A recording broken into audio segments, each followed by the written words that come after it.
Welcome back. You've been watching our special transmission of ICC Champions Trophy 2025. We call it जीत की जंग. जनाब, situation कुछ ऐसी है कि अफगानिस्तान हम जानते हैं कि they chose to bat first and 245 is the score on board on the loss of 8 wickets, 47 over है ये.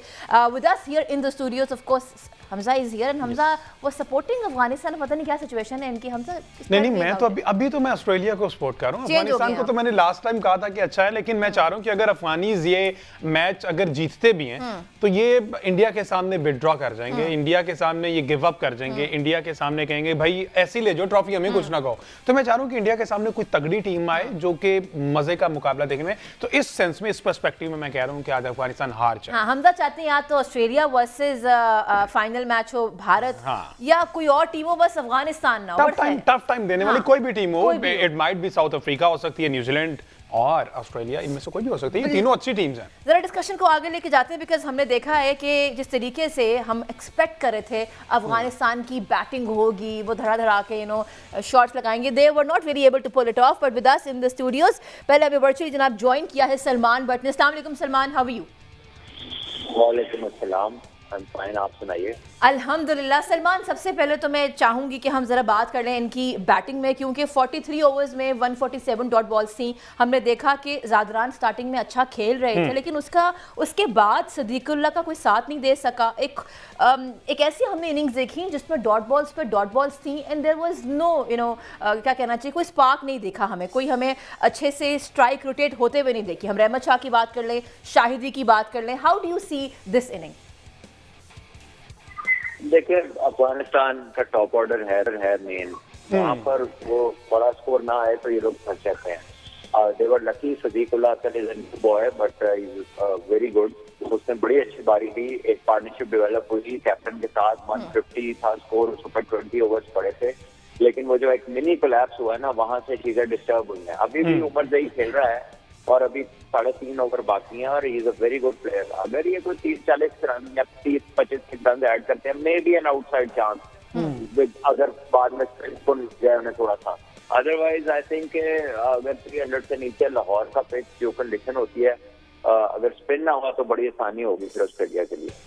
सही. हमारे साथ स्पोर्ट्स एक्सपर्ट अजलान भी. अस्सलाम वालेकुम अजलान, आपको क्या लगता है, जिस तरह से सलमान भी हमेशा कहते हैं कि जब तक अफगानिस्तान की ये साइकी, ये क्राइटेरिया कि अगर वो ऊपर के 3 बैटर जो परफॉर्म कर गए तो ये एक बड़ा स्कोर कर जाएंगे, जैसे ही वो क्लैप्स हुए इनके पास नीचे कुछ बचता ही नहीं है. हमने आज भी देखा 200-250 पे अभी पूरी टीम गिरी पड़ी है. लेट्स सी कितना करते हैं, अभी ओवर्स तो बचे में. आपके नज़दीक क्या लगता है कि कहाँ पर चूक होगी इनसे? आई थिंक ओवरऑल टेम्पलेट अगर अफगानिस्तान की देखें तो हमेशा से यही रही है कि उनको उनकी बॉलिंग वक्त के साथ साथ बहुत बेहतर होती है, बट बैटिंग में थोड़ा सा लैग कर रहे थे. बट रिसेंट टाइम्स में हमने देखा है with the arrival of people like Gurbaz and उनका टॉप ऑर्डर थोड़ा सा स्ट्रांग होने से ये हुआ है कि उनके स्कोर्स आने शुरू हो गए ऑन द टॉप, जिसकी वजह से वो जो कि उनकी बॉलिंग को कॉम्प्लीमेंट किया करते थे. लेकिन वो वाला मसला वही रहा है कि अगर उनका टॉप ऑर्डर जल्दी कोलैप्स कर जाता है तो वो फिर स्ट्रगल करते हैं, बिकॉज उनका टॉप ऑर्डर इतना अच्छा समटाइम्स खेल जाता है कि उनके मिडिल ऑर्डर को वो वाला एक्सपोजर नहीं मिल पाता, और वो फिर वजह आती है कि जब उनका मिनी कोलैप्स होता है तो वो इस किस्म की सिचुएशन ही होती है जो हमारे सामने होती है. उस दिन भी हमने देखा कि शुरू में वो थोड़ा स्ट्रगल कर रहे थे, बट वंस इब्राहिम ज़ारदान की जो विनिंग बिल्ड होना शुरू हुई तो फिर वो एक बहुत बड़ा डिसाइसिव फैक्टर साबित हुए दोनों मैचेस में. आज के मैच में ये भी देखना होगा कि ऑस्ट्रेलिया की टीम की बॉलिंग शायद उतनी स्ट्रॉन्ग ऑन पेपर नहीं है जितनी इंग्लैंड की थी, but Australia as a team is very mentally strong team. और वो चीज़ हमने अफगानिस्तान के अगेंस्ट देखी हुई है, बार बार देखी हुई है कि कई दफ़ा ऐसा होता है कि वो सिर्फ मेंटल स्ट्रेंथ की वजह से थोड़ा सा मार खा जाते हैं. और वो जब ऑस्ट्रेलिया की मेंटल स्ट्रेंथ की बात कर ली जाए तो वो हमने 23 के वर्ल्ड कप में भी देखा था कि एक वन मैन शो की बुनियाद पर ऑस्ट्रेलिया ने वो मैच जीत लिया था. उसी तरह से आज हुआ कि जब मिनी कोलैप्स हुआ है तो उनके लिए कम बैक करना थोड़ा सा मुश्किल हो गया था. बट स्टिल अगर देखा जाए तो टोटल कुछ ज़्यादा बुरा नहीं है. अगर सेकंड टाइम बॉल स्पिन होता है तो with Afghan spin attack it will be an interesting contest. अच्छा, अभी आपने एक मजे का सीन ही देखा. अभी जो हुआ है ना, क्रीज से बाहर फिर रन लेने के बाद दूसरे बैटर को मिलने जा रहे थे, अभी तक थ्रो नहीं हुआ था. थ्रो हुआ है, कीपर ने हिट कर दिया, वो क्रीज से बाहर थे, लेकिन स्मिथ ने कह दिया कि लेट इट गो, जाने दें, वो उस तरह से नहीं होगा. तो ये जो स्मिथ की कप्तानी है ना, उन्होंने अफगानियों को एक और चांस दे दिया कि चलो खेलो जितना खेल जाओ, क्योंकि जो अजमत किया ना वो 50 होने वाली था, शायद उसके हक में जा रहे हैं. अहमद सईद साहब बहुत ज्यादा सपोर्ट करते हैं अजमतुल्लाह को ना. अहमद, इसकी क्या वजह है? अजमतुल्लाह नहीं, ओवरऑल अफगानिस्तान की टीम ही मेरा ख्याल है कि मैं आमतौर पर अंडरडॉग्स को सपोर्ट करने कायल हूँ, इसलिए कि अगर आप अच्छी क्रिकेट देखना चाहते हैं तो आपको अच्छे कंपेटिटर्स भी पैदा करने हैं. तो अफगानिस्तान की टीम ने जिस तरह का शो पुट अप किया था इंग्लैंड के अगेंस्ट, मेरा ख्याल है कि उसके बाद हमें अफगानिस्तान को इसलिए भी सपोर्ट करना चाहिए कि एक तो वो एशियन टीम है, एशियन टीम जो है यकीनन एक अच्छी टीम अगर एशिया में और आती है तो हमारे इर्द गिर्द कॉम्पिटिशन बढ़ेगा, जिससे हम इम्प्रूव होने पर मजबूर होंगे। तो अफगानिस्तान की टीम अभी जिस तरह से अजलान भाई ने कहा कि बहुत बुरा टोटल नहीं है, अगर ये 50 ओवर खेलने में कामयाब हो जाते हैं और ये 270 पोस्ट कर जाते हैं तो उसके बाद यकीन उन्हें डिसिप्लिन चाहिए होगा अपनी बॉलिंग के अंदर, अपनी फील्डिंग के अंदर। और अगर मोहम्मद नबी को यहाँ ग्रिप मिलना शुरू हो जाती है, राशिद खान तो हैं ही, मोहम्मद नबी को भी यहाँ पर हल्का सा ग्रिप मिलना शुरू हो जाए तो वो भी खतरनाक हो सकते हैं ऑस्ट्रेलिया के लिए। तो मैं अभी भी होपफुल हूँ, अगर 270 प्लस हो जाता है तो एक अच्छा मैच देखने को मिलेगा हमें। अच्छा, जहां हम ये बात कर रहे हैं यहाँ पे सिद्दीकुल्लाह का अगर हम बात करें उनके डिसमिसल का, सलमान, डू यू थिंक कि वो जो एक प्रेशर क्रिएट हो जाता है डॉट बॉल्स के against, do you think that must have costed his wicket? Yeah, I don't think so because having looked at his batting, तो वहाँ पर आपको कोई बहुत ज्यादा फर्क मिलता नहीं है बॉल्स में और रन के अंदर, कोई इतना ड्रास्टिक इतना डिफरेंस नहीं था कि उस पर बंदा पैनिक हो जाए। I don't think so that is the reason। अच्छा सलमान भाई, अभी जो विकेट जिस तरह से अब चूंकि 48 ओवर हो गए, जिस तरह से विकेट ने बिहेव किया है, समझते हैं कि सेकंड इनिंग में थोड़ा बहुत मजीद टर्न मिलेगा, that could help Afghanistan team? देखिए, इट ऑल डिपेंड्स। बात यह है कि अगर ड्यू आती है या नहीं आती, लाहौर का विकेट जनरली जो है वो अच्छा होता है बैटिंग के लिए, और आज भी जाहिर है ओवरकास्ट कंडीशन थी, बारिश हुई थी, तो उसमें होता है चांस स्लाइड ग्रिप का। लेकिन राशिद खान जो है ये बड़ी तेज बॉलिंग करते हैं और इट विल ऑल डिपेंड के how he varies his pace, और इन कंडीशंस के अंदर समटाइम्स आपको अपनी पेस को कम ज्यादा करना पड़ता है पिच के रिस्पॉन्स को देखकर। सो आई एम नॉट श्योर कि व्हाट ही विल डू, लेकिन वो विकेट टू विकेट अटैक करता है और ऑस्ट्रेलियंस को भी पता है कि उसका क्या अटैक है। सो आई थिंक इजी तो नहीं होगा अफगानिस्तान के लिए, लेकिन उनकी स्पिन बॉलिंग अच्छी है, अगर उन्हें थोड़ी बहुत मदद मिली तो वो फिर प्रॉब्लम कॉज कर सकते हैं ऑस्ट्रेलिया। अच्छा, आज के मैच में हमने ये भी नोट किया है कि आउटफील्ड जो है ना वो बहुत ज्यादा स्लो है, शायद बारिश की वजह से। दुबई के तो हम कहते हैं ना सैंड वाला एलिमेंट उसमें है, जितना भी एक बड़ा शॉट लगता है नीचे जब बॉल आता है बाउंस होके वहीं पे स्टक हो जाता है, बॉल आगे ट्रेवल नहीं करता। तो मेरा ख्याल यही वजह है अहमद साहब, जो कल बारिश होती रही पूरा दिन और आउटफील्ड उस तरह से प्रॉपर उसको सुखाया नहीं गया। जी यकीनन ये वजह हो सकती है बारिश की भी, लेकिन मेरा ख्याल है कि रावलपिंडी की मुनासबत से अगर देखें तो लाहौर में कोई इतनी तेज़ बारिश तो नहीं हुई कि उसकी वजह से काफ़ी उसको टाइम भी काफ़ी हो गया है। तो मेरा ख्याल है कि आउटफील्ड वाला जो इशू है वो यकीन मैटर करेगा। जिस तरह से भाट साहब ने कहा कि दूसरी इनिंग, अभी हम ये कुछ प्रेडिक्ट इसलिए नहीं कर सकते कि हम दूसरी इनिंग में जब तक 3-4 ओवर देख नहीं लेते उसके बाद उससे पहले हम ये फैसला नहीं कर पाएंगे कि क्या हो रहा है इस वक्त। मुझे मतलब अगर आप इस मैच के ऊपर बात करें तो अगेन 270 प्लस का जो टोटल होगा वो यकीनन बहुत आसान नहीं होगा ऑस्ट्रेलिया के लिए, मतलब एक इजी वॉक नहीं होगी उनके लिए। और अगर डिसिप्लिन का मुजाहरा किया जाता है अफगानिस्तान के बॉलर्स की जानिब से, उनके फील्डर्स की जानिब से, और कैप्टन जो है वो क्रूशल मोमेंट्स के ऊपर ठीक डिसीजन लेने में कामयाब हो जाते हैं, और जो उनके सीनियर लॉट है प्लेयर्स की, रहमत शाह हैं, राशिद खान है, मोहम्मद नबी हैं, उनका रोल भी बहुत क्रूशल होगा। तो आई एम स्टिल होपफुल के कंडीशंस के अकॉर्डिंग अभी भी अफगानिस्तान की टीम इस मैच में कुछ ना कुछ जो है वो जान पैदा कर सकती है अगर ये 270 रन पोस्ट करने में कामयाब हो जाते हैं। इसमें एक इंपॉर्टेंट बात यह है कि वो अफगानिस्तान बहरहाल ये कोशिश कर रहा है कि वो 50 ओवर खेलने में किसी ना किसी तरीके से कामयाब हो जाए, और यही वो फैक्टर है कि जो पाकिस्तानी क्रिकेट के अंदर हमें इस वक्त लैग करता हुआ नजर आता है अगर हम ODI क्रिकेट की बात करें। लेकिन हमने मिडिल ओवर्स में इनकी भी विकेट्स गिरते हुए देखी हैं फ्रॉम 32 अंटिल नाउ, इनकी भी तो विकेट्स हमें गिरते हुए नजर आई हैं। But coming back to Omarzai ना, लास्ट मैच में 41 जो है वो स्कोर करते हैं, 132 का इनका स्ट्राइक रेट था, 5 भी इन्होंने हासिल किया, मतलब मजा ही आ गया। और अब जो है Salman 50 on 54 balls, how do you see this gentleman, because Marshall अभी तक तो he is doing good. I think he is a fantastic find, और एक ऑलराउंडर जिस तरह की पाकिस्तान को एक ऑलराउंडर की तलाश है, अफगानिस्तान को यकीनन मिल गया है। जितनी वो कंसिस्टेंट बॉलिंग करता है, जितना वो क्लेवर है विद चेंजेस इन पेस, और उसकी लाइन लेंथ बड़ी अच्छी है। पिछले मैच में 5 आउट किए और उसका बड़ा हाथ था अफगानिस्तान की विक्ट्री में, और वो बैट के साथ भी देखे क्रूशल रन कर रहा है, बॉलिंग के साथ भी 5-5 विकेट ले रहा है। तो इज एन आइडियल ऑलराउंडर, और किसी भी टीम के लिए ये टीम का बैलेंस बहुत तगड़ा कर देता है ऐसा ऑलराउंडर। फिर आप एक एक्स्ट्रा लग्जरी आ जाती है आपके पास जब एक ही बंदा बॉलिंग बैटिंग में इतना अच्छा होता है। अच्छा राय साहब, आप अभी कह रहे थे कि अफगानिस्तान जो है ना वो mental pressure, the mind game, जो ऑस्ट्रेलियन इसमें कंपैरेटिवली उनसे बेहतर है कि वो जो प्रेशर है ना वो हैंडल करने में अच्छे हैं। तो शायद स्टार्ट से उन्होंने फिर यही इसी फॉर्मूले के तहत उनको अंडर प्रेशर रखा। देखिए ऑब्वियसली ऑस्ट्रेलिया की जहाँ एक बहुत सारी बाकी खसूसियात हैं, वहाँ ये भी हैं कि they handle the pressure very well. मुश्किल से मुश्किल वक्त में भी वो जिस तरह से उनका कमबैक होता आया है, बिकॉज हमने कई दफ़ा ऑस्ट्रेलिया के स्क्वाड को रीबिल्ड होते हुए भी इन्हीं 20 सालों में देखा है कि उनके सीनियर खिलाड़ी छोड़ के जाते हैं, नए खिलाड़ी जो आते हैं वो इतने तैयार होते हैं कि वो फ़ौरन से उनके शूज़ फिल कर लेते हैं। वही चीज़ अगर हम मैच में भी देखें तो हमें नज़र आती है बारहा कि जब दूसरी टीम थोड़ा सा भी अंडर प्रेशर आती है, उसके बाद दोबारा ऑस्ट्रेलिया की टीम उनको दोबारा उठने का मौका कई दफ़ा ऐसा हुआ कि नहीं देती, और वहीं पे आके जो है वो अपना अपर हैंड ले जाते हैं। हम इंग्लैंड वाले मैच की एग्जांपल ले लें, it wasn't an easy Chase. अगर हम स्कोर बोर्ड देखें तो बहुत बड़ा स्कोर था, एंड कंसिडरिंग कि हम ये कह रहे थे कि अगर दोनों टीमों का मुआवजा किया जाए ऑस्ट्रेलिया और इंग्लैंड का, तो ऑस्ट्रेलिया में भी एक बॉलर शॉर्ट है जबकि इंग्लैंड की बॉलिंग पूरी है, लेकिन उन्होंने पूरी बॉलिंग के अगेंस्ट वो स्कोर चेज डाउन कर दिया। वही चीज़ हमें यहाँ पे देखने को मिली कि एक टीम जो इंग्लैंड को हरा कर आई थी बड़े बड़े कॉन्फिडेंस के साथ थी, उन्होंने उस चीज़ का प्रेशर नहीं लिया, बल्कि उन्होंने उस प्रेशर को काउंटर प्रेशर के तौर पर इस्तेमाल किया, उनको शुरू से ही अंडर प्रेशर रखा। लाइक उनकी बैटिंग स्टार बेशक पिछले मैच में इब्राहिम जरदान ने बड़ा स्कोर किया, लेकिन उनके बैटिंग की मेन स्टे या उनके स्पेयर हेड बैटिंग का जो है वो उनके गुरबाज हैं, और गुरबाज को चीपली आउट करना, वहीं से उन्होंने एक प्रेशर बिल्ड करना शुरू किया। अगर हम जहाँ पे उनकी बात कर रहे हैं कि उन्होंने बड़ा अच्छा प्रेशर बिल्ड किया, उनको शुरू में कंटेन किया, वहीं पे जिस तरह से अफगानिस्तान ने एक फाइट बैक दी है और इतना स्कोर कर लिया है, ये बड़ी ज़बरदस्त चीज़ है। बिकॉज जिस तरह अभी अमर भाई ने बात की थी कि एक एशियन टीम है, मैं शायद थोड़ा सा एक स्टेप आगे जाके ये कहूँगा, इस वक्त एशिया की second best white ball team है। अच्छा, अफगानिस्तान। क्या बात है, इंडिया को टॉप पे रख के इसको सेकंड बेस्ट कर दिया। आपके सामने है। और आप ये बात कर रहे हो, साथ साथ उनके छक्के जो हैं सलमान, आई एम श्योर आप भी देख रहे हैं, इतना मजा आ रहा है उमर ज़ई की इनिंग्स देख के।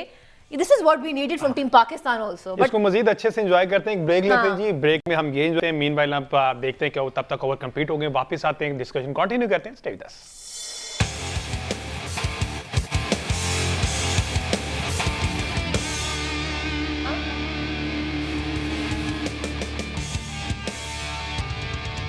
Welcome back, you been watching a special transmission of ICC champions trophy 2025। जनाब, खबर कुछ ऐसी है कि 8 विकेट्स के नुकसान पे 272 रन ऑन बोर्ड किए हैं अफगान्स ने, और अब लास्ट ओवर चल रहा है। एंड द वे जो हम इनिंग्स देख रहे हैं उमर ज़ई की, वो देख के एहसास हो रहा है कि वाकई this is what we needed from team Pakistan. पता नहीं क्यों अब्दुल रज़ाक के बाद आज तक इतने साल गुजर गए हैं, हमें क्यों वो ऑलराउंडर नहीं मिल पा रहा है।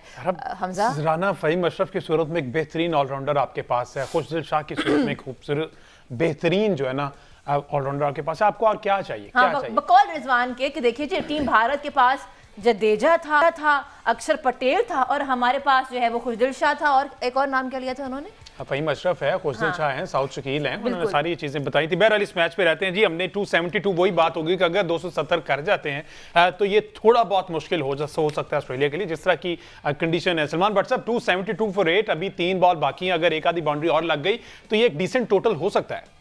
क्या हो सकता है? हाँ सलमान भाई,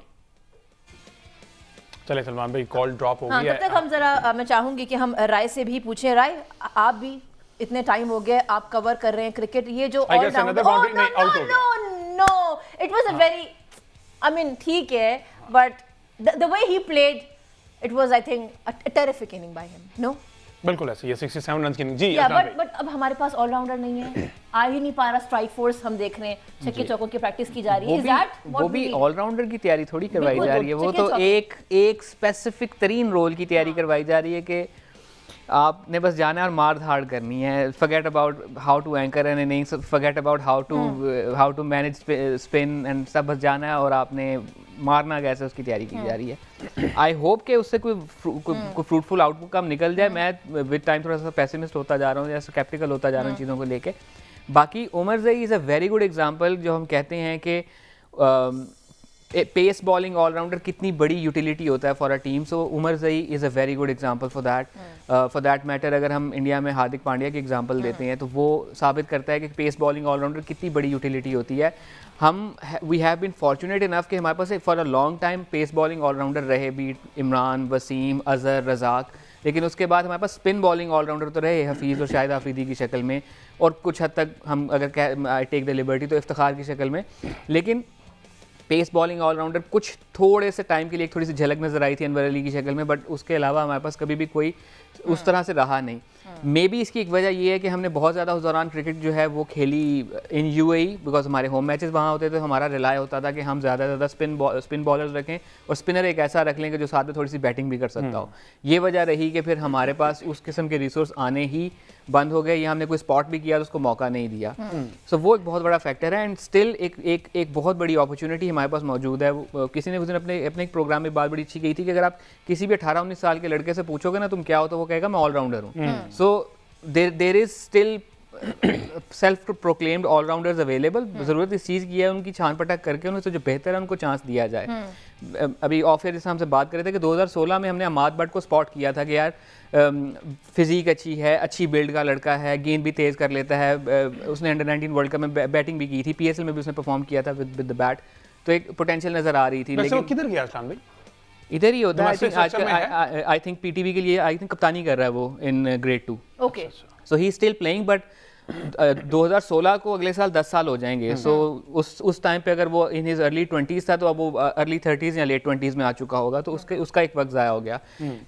उसी टाइम पे Aamir Yamin was an option for us. उसको भी हमने बारहा खिलाया और तब ड्रॉप किया जब वो थोड़ा बहुत परफॉर्म कर रहा था।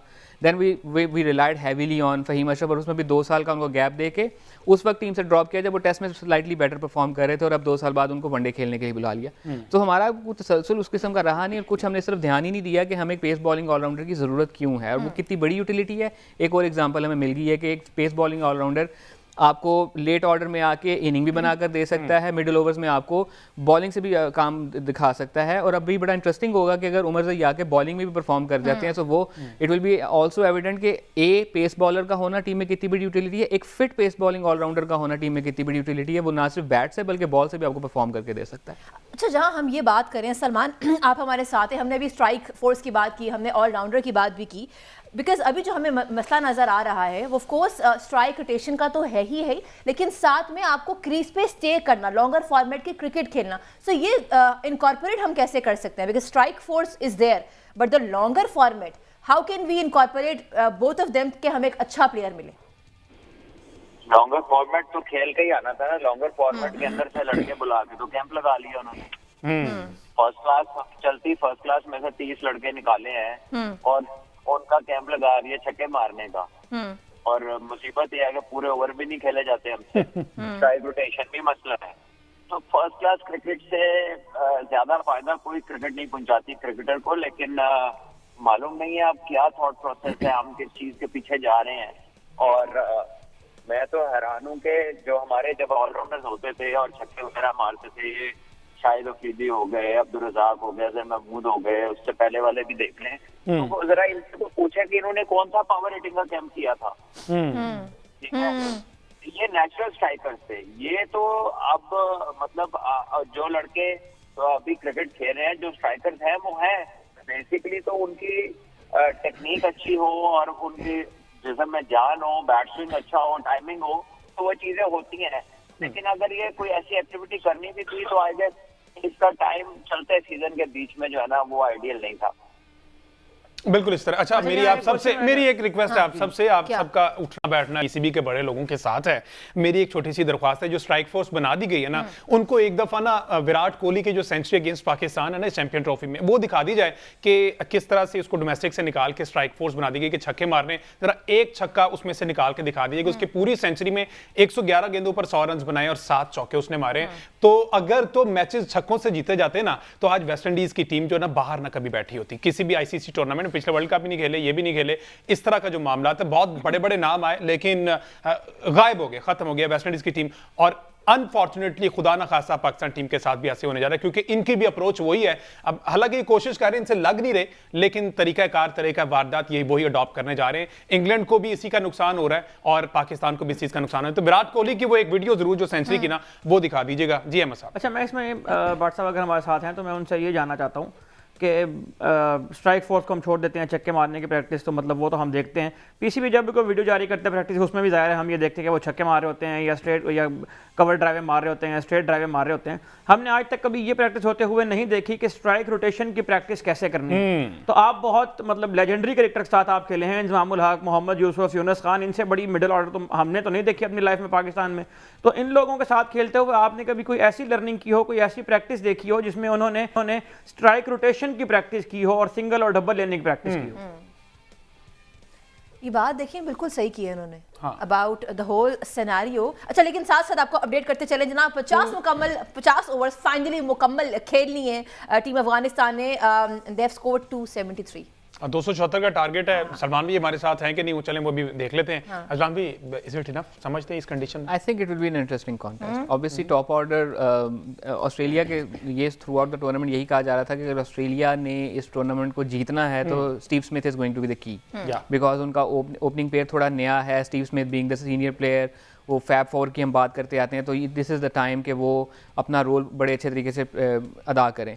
सो Steve Smith is going to be the key यहाँ पर भी, आज के मैच में भी। बट देन अगेन अगर अफगानिस्तान ने, हैमर भाई कहते हैं कि डिसिप्लिन का मुजाहरा किया, राइट टाइम पे विकेट्स लेते रहे, तो बहुत इंटरेस्टिंग कॉन्टेस्ट हो जाएगा। बिकॉज मिडिल ओवर्स में जिस तरह से हमने थ्रू आउट द टूर्नामेंट अब तक देखा है कि जब स्पिन बॉलर्स आते हैं तो उसका असर बिल्कुल ही इनिंग्स के ऊपर डिफरेंट हो जाता है। वो हमने इवन इंडिया वाले मैच में भी देखा कि वो जिस तरह जितनी आसानी से वो फास्ट बॉलर्स को खेल रहे थे, स्पिनर्स के अगेंस्ट उनका रन रेट थोड़ा नीचे आया था।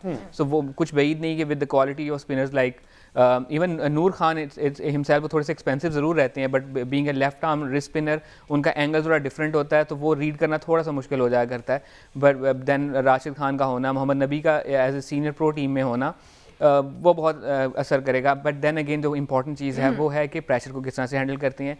अगर इनकी बॉडी लैंग्वेज वही रही जो इंग्लैंड के मैच में थी तो बहुत ज़बरदस्त कॉन्टेस्ट होगा ये वाला। ओके जी, इसी गुफ्तगू को हम आगे बढ़ाएंगे, लेकिन we have to move towards the short commercial break. Keep watching जीत की जंग।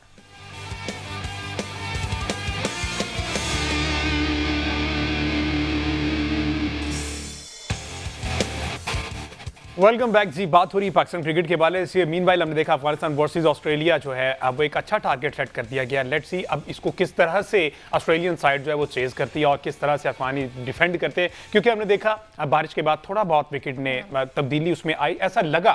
लेकिन सूरत हाल कुछ ऐसी है। सलमान भट्ट साहब से जान लेते हैं। सलमान भाई, ये जो टोटल सेट कर दिया गया अफगानिस्तान की जानिब से 274 रन का, आप समझते हैं ये फाइटेबल टोटल है? अफगानिस्तान इसको डिफेंड कर सकती है? देखिए, कंडीशन डिपेंडेंट है। अगर तो स्पिनर्स को थोड़ी हेल्प मिली और अच्छी बॉलिंग की, तमाम अब अफगानिस्तान को हर चीज अच्छी करनी पड़ेगी। सभी को अच्छी बॉलिंग भी करनी पड़ेगी, अच्छी फील्डिंग भी करनी पड़ेगी। तो फिर जाकर ये टोटल जो है ना, ये कह लीजिए कि ये फाइटेबल टोटल बनेगा ये। और प्लेयर टू वॉच आपके नजदीक कौन हो सकता है बाय बॉलिंग साइड? अफगानिस्तान की मैं बात कर रहा हूँ। आई थिंक उमर जही फॉर्म में है। उमर जही हो गए, राशिद खान हो गए, या वो जो अपना इनका चाइना मैन है। तो देखिए, ये सभी को क्रूशियल रोल प्ले करना है। किसी एक पे अगर बात आ गई तो फिर तो इसका मतलब है कि वो बहुत ही कोई बड़ी परफॉर्मेंस है। बिल्कुल ऐसे जी। अजलान भाई, आप पूछे हम राय। I think Umar Zai, obviously, and then Noor Ahmed again, left arm, wrist spinner, angle different हो जाता है। Obviously Rashid Khan holds the key as well, but मुझे इन दोनों से ज़्यादा उम्मीद है। अहमद साहब, आप क्या कहते हैं? अच्छा, मेरा ये ख्याल है कि जिस तरह उन्होंने मैक्सवेल को आज यूज़ किया, अगर उस तरह मोहम्मद नबी को यूज़ किया जाए, मोहम्मद नबी विकेट बेशक ना लें, लेकिन अगर वो इकोनॉमिकल रहते हैं और उनकी वजह से राशिद खान और नूर को विकेटें मिलती हैं, तो ये बहुत क्रूशल हो जाएगा। मेरा ख्याल है कि अर्ली बॉलिंग अगर तो ग्रिप मिलना शुरू हो जाती है स्पिनर्स को, तो मुझे लगता है कि वो जल्दी ले आएंगे मोहम्मद नबी को बॉल कराने, जिस तरह लास्ट मैच में भी किया था। तो मोहम्मद नबी चूँकि इकोनॉमिकल रहते हैं, प्रेशर बिल्ड करते रहते हैं, जिसका फायदा उनके साथ बॉल करने वाले बॉलर्स को होता है, और एक्सपीरियंस भी चूँकि बहुत ज़्यादा है, तो इस मेरा ख्याल है कि मोहम्मद नबी बहुत क्रूशल होंगे आज। अच्छा, बाकी जहां पर सारी टीम्स जो हैं, सारे बोर्ड्स जो है ना, क्रिकेट पे मेहनत कर रहे हैं ना, पाकिस्तान क्रिकेट बोर्ड एक और चीज पे बड़ी मेहनत कर रहा है। बड़ी मजे की चीज है। बेसिकली अजलान भाई इस चीज को समझ सकते हैं, क्योंकि इनकी भी कहीं ना कहीं जॉब ये है, मीडिया मैनेजमेंट। देखो किस तरीके से उन्होंने ना फेस सेविंग देने के लिए, इधर हर कोई बंदा बात कर रहा था उनकी शिकस्त पर, उन्होंने यूं करके PSL 10 का जो है ना वो शेड्यूल अनाउंस किया है। सारे की सारी जो कन्वर्सेशन और टॉक ऑफ द टाउन है वो वापस PSL की तरफ आ गया और खुद सुकून से ना एक साइड पे हो गए। तो अजलान भी, मीडिया मैनेजमेंट यही है, इसी को कह सकते हैं। और आपकी जो एक स्पेसिफिक जॉब होती है वो यही टास्क दिए जाते हैं to divert the audience and fans. It can be one part of the whole JD, not the whole JD, but one part of the whole JD कि आपने ओपिनियन बना के रखना है, you have to be in the news but in a good way. So yes, attention divert करना is part of it. सो एक अच्छी कोशिश की गई थी, बट प्रॉब्लम ये कि कोई भी इसके लिए तैयार नहीं था।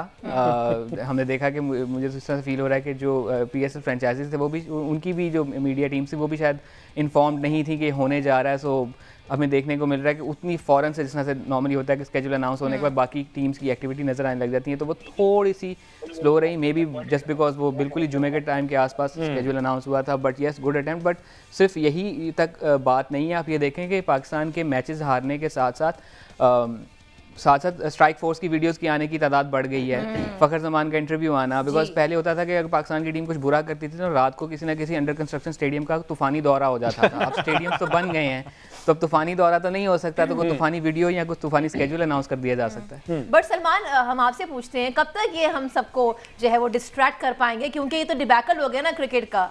What is your take on it? देखिए, पहला तो नहीं है। हाँ बिल्कुल ऐसे ही है, 23 में भी यही हुआ है, 24 में उससे पहले आप USA वाले वर्ल्ड कप में भी ऐसा ही हुआ है। ऐसे ही है। तो आई थिंक आपको इस पे कॉन्क्रीट स्टेप्स लेने पड़ेंगे in terms of pathway cricket, जो वहां पर आपको बेसिक जहां पर बन रहे हैं, वहां पे जहाँ पे प्लेयरों ने तैयार होना है, उन चीजों पे फोकस करना पड़ेगा। और आपको अपनी बेंच स्ट्रेंथ भी बढ़ानी होगी। सिलेक्टर्स ने तो जो गलतियां की हैं, पाकिस्तान की बेंच स्ट्रेंथ भी कोई ग्रेट नहीं है। और आपको अंडर 19 और A टीमों के बहुत सारे टूवर्ड्स जूनियर क्रिकेट जो है ना, वो बड़ी पर्पस वाली करानी पड़ेगी, जिसमें 3 डे क्रिकेट ज्यादा हो, अगर आप चाहते हैं कि आपके पास फुल फ्लेज क्रिकेटर्स आपको मिले। अगर आप PSL पे ही तवज्जो देंगे ना, तो फिर आप सारी जिंदगी के लिए जो गेम अवेयरनेस का रोना है ना, ये हमारे साथ ही रहेगा, ये खत्म नहीं होगा। So this is the time Yes, where you have to think for a longer format cricket rather आप कहें कि नहीं इससे बड़ा अच्छा खेला, बस यही है। अच्छा, आप तीनों से मैं इस पर कमेंट लेना चाहूंगा। पहले सलमान भाई, ये इतना को खतरनाक वर्ड है कि ड्रॉप कर दिया गया, क्योंकि उधर से विराट कोहली भी तो ड्रॉप हुए थे, बड़े बड़े नाम ड्रॉप होते हैं। कह दिया गया कि अब ये ड्रॉप का लेबल नहीं हम लगा रहे, अब प्लेयर्स को खुद कह रहे हैं कि वो रेस्ट करें, जिसमें बाबर का नाम आया, शाहीन का नाम आया, हारिस का नाम आया फॉर न्यूजीलैंड टूर, कि इनको रेस्ट दिया जा रहा है, ये रेस्ट खुद कर रहे हैं, ड्रॉप नहीं कर रहे। तो अगर ड्रॉप का कह भी देते तो एक मेरे ख्याल ज्यादा अच्छा होता। देखिए, ये तो प्लेयर्स को टचवुड बनाने वाली बात है, ठीक है। अब I think they have been given great opportunity, और ठीक है, उन्होंने भी ट्राई किया होगा। कभी फॉर्म चली जाती है, और जब चली जाती है तो उसी के नतीजे में प्लेयर ड्रॉप होता है, और फिर वो जाके अपनी खामियों पे काम करते हैं और वापस आ जाते हैं। इसमें कोई इतनी इज्जत बेइज्जती वाली बात तो नहीं है। सारी दुनिया में ये एक पार्ट एंड पार्सल है, ड्रॉप होना, दोबारा पिक हो जाना, कम बैक करना। तो इसमें कोई ऐसी चीज नहीं है कि जो किसी को बुरी मनानी चाहिए। नहीं, also Ahmed, I ask you, ये जो हो गया है हमारी क्रिकेट के साथ, उसके बाद अगर आपको कोई ड्रॉप करने का कह रहा है, तो हम ये क्यों सोच रहे हैं कि ये सूट नहीं करता, हमारे स्टेज से कोई चीज़ सूट नहीं करती है, और ड्रॉप नहीं, हम खुद ही रेस्ट कर लेते हैं। असल में देखें, 22 साल का कह रहे सचिन तेंदुलकर का, सचिन तेंदुलकर से बड़ा बैट्समैन मेरा ख्याल है एशिया में पैदा नहीं हुआ, पर शायद मैं अगर ये कहूँ कि दुनिया में पैदा नहीं हुआ, तो ये भी शायद बात गलत नहीं होगी। आवाज आ रही है? जी आ रही है। मुझे लगता है ICC ने हमें भी रेस्ट दिया टूर्नामेंट से, कि इसके फौरन बाद न्यूजीलैंड जाना, थक न जाए।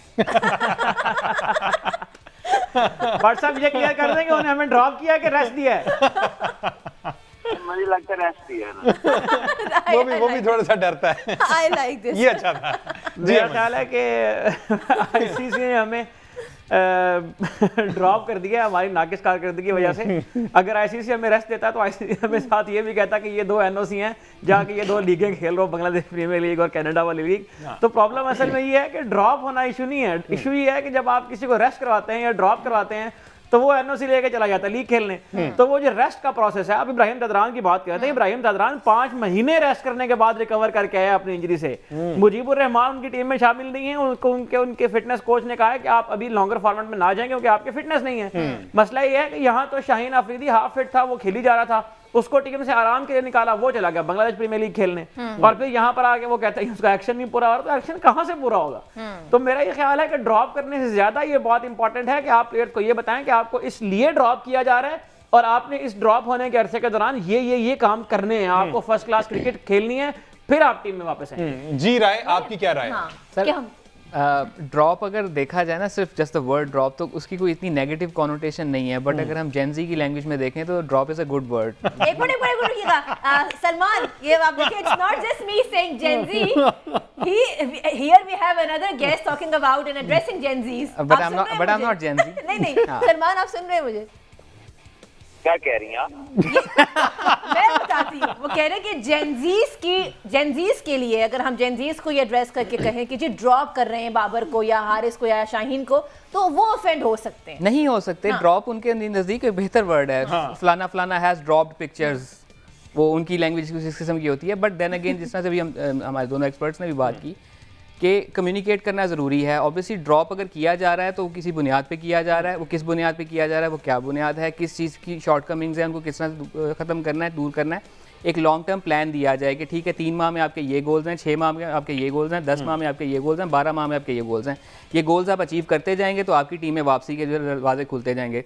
बाकी एक और प्रोग्राम में कल बात यही हो रही थी कि ऐसा नहीं होता कि कोई प्लेयर अगर ड्रॉप होता है तो पाकिस्तान के केस में नेवर से डाई वाला सिचुएशन या नेवर से नेवर वाली सिचुएशन होती है। हमने बहुत सारे लोगों का कमबैक होते देखा है, बहुत सारे लोगों का +40 की एज में जाके डेब्यू होते हुए देखा है इसी टीम में।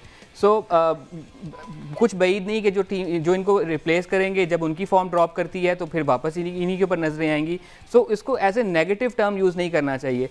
ठीक है, अगर आपकी परफॉर्मेंस अच्छी होती है तो आप ड्रॉप ना होते, अगर ड्रॉप हो गए तो इसको डील करने के 2 ही तरीके हैं, या तो उसको दिल से लगा के बैठ जाएं या फिर उसको चैलेंज लें और उसको ओवरकम करें और फिर उसको अपनी परफॉर्मेंस से फिर वापस आ जाएं। आई थिंक उनको आदत नहीं है ना इस तरह ड्रॉप होने की, तो क्योंकि वो खेलते ही जा रहे हैं, माशाल्लाह खेलते ही जा रहे हैं, so maybe that can be the element जिसकी वजह से कहा जा रहा हो कि ड्रॉप का वर्ड यूज़ ना किया जाए, इज्जत से रेस्ट कर रहे हैं, रेस्ट कर रहे हैं और चलें रेस्ट करके कुछ करें, सही रेस्ट करें, ड्रॉप हों लेकिन कुछ करें, पाकिस्तान टीम की बेहतरी के लिए कुछ भी करें। अब मेरा ख्याल जो सर्जरी की बातें हो रही है, नकवी साहब थोड़े से एक्टिव हो गए, कुछ उकाट पे चाट, लेकिन वो मेरा नहीं ख्याल कि पाकिस्तान क्रिकेट के लिए बेहतर हो जा रहा है। यहाँ से उठा के यहाँ पे रख देना, यहाँ से उठा के यहाँ पे रख देना, वही चेहरे बार बार जो है ना रीशफल हो रहे हैं, उधर से उधर कर रहे हैं, तो इससे पाकिस्तान क्रिकेट की बेहतरी नहीं हो सकती। कोई नए चेहरे आने चाहिए और इस पर बात होनी चाहिए। तो सलमान भी खबरें कुछ आ रही हैं कि आकिब जावेद साहब को शायद वहां से हटाकर कहीं और लगा दिया जाएगा, उनकी जगह कोई और आ जाएगा। अजहर महमूद साहब का नाम एज हेड कोच आ रहा है, तो फिर तो ये वही बात है ना, ये तो सारे अरसा दराज से पाकिस्तान क्रिकेट के साथ हैं। पता नहीं, मैंने हमजा कोई वैसी बात अभी सुनी नहीं है, लेकिन एक बात मुझे मालूम है कि आकिब भाई जो है वो इंटरिम हेड कोच थे। जी बिल्कुल, ऐसे लाया गया था डायरेक्टर एकेडमी और फिर कहा गया कि आप सिलेक्शन में भी आ जाएं, फिर उनसे कहा गया कि जरा हेड कोच भी आप ही आ जाएं थोड़े दिनों के लिए। वो इस तरह की स्टोरी चल रही थी, तो असल में तो वो इंटरिम ही थे हेड कोच। इसके ऊपर हम डिटेल में कल बात करते हैं बिकॉज टाइम जो है शो का ख़त्म हो गया है। Salman, thank you for being this, thank you Rai, thank you Ahmed and thank you all of you because आप हमें फीडबैक देते हैं। आज के शो का फीडबैक ज़रूर दीजिएगा। This is me Sara Baloch signing out along with the whole crew of जीत की जंग। जाते जाते एक बार फिर से कहेंगे, जोर से कहेंगे, पाकिस्तान जिंदाबाद। खुदा हाफिज़।